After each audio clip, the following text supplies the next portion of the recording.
दिल्ली चुनाव का परिणाम आया था, उसी दिन प्रधानमंत्री जी ने घोषणा की थी कि संकल्प पत्र में यमुना जी को साफ करने का वायदा दिल्ली सरकार के लिए सबसे पहली प्राथमिकता होगी।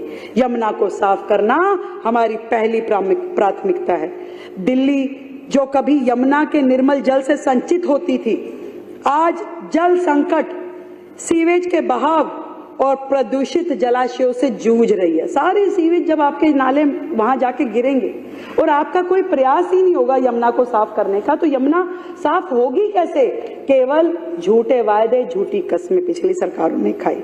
और पिछली सरकारों की उदासीनता ने दिल्ली की ना तो प्यास बुझाई, ना जल संकट को समाधान किया, और यमुना जी को भी नाले के रूप में बना दिया गया।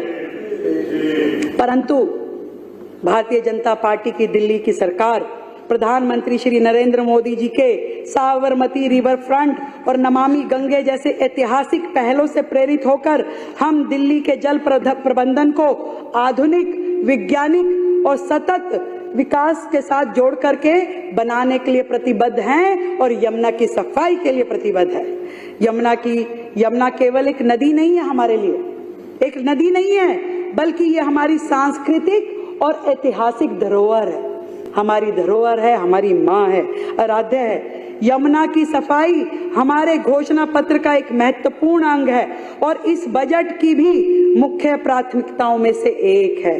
यमुना भारतीय सभ्यता के ताने बाने में बहती हुई जीवन रेखा है, हम सब के लिए जीवन रेखा है। लेकिन दुर्भाग्य है कि पिछली सरकार इसे स्वच्छ करने में विफल रही। हमारी सरकार निर्णायक कदम उठाएगी और लगातार यमुना जी को निर्मल और स्वच्छ बनाए जाने की दिशा में काम करेंगे। इसके लिए हमने 500 करोड़ रुपए की लागत से 40 डिसेंट्रलाइज सीवेज प्लांट ताकि कोई भी गंदा नाला यमुना जी में ना गिरे, इसके लिए हमने 500 करोड़ रुपए की अलग से व्यवस्था की है ताकि वो सीवेज का पानी उसी जगह पे ट्रीट कर दिया जाए और यमुना में जो पानी जाए वो साफ पानी जाए। अध्यक्ष जी, इसके लिए हमने अलग से 500 करोड़ की व्यवस्था की है। हमने 40 करोड़ रुपए की लागत से मॉडर्न मशीनरी खरीदने के लिए भी बजट का प्रावधान किया है और इसके अलावा दिल्ली के वाटर और सीवेज इंफ्रास्ट्रक्चर को इंटरनेशनल स्टैंडर्ड्स के साथ जोड़ने के लिए भारत की राजधानी दिल्ली में काम किया जाएगा और भारत सरकार से इस मद में हमने 2000 करोड़ की फाइनेंशियल असिस्टेंस मांगी है। सरकार हमेशा से देने के लिए तैयार थी और दिया भी है।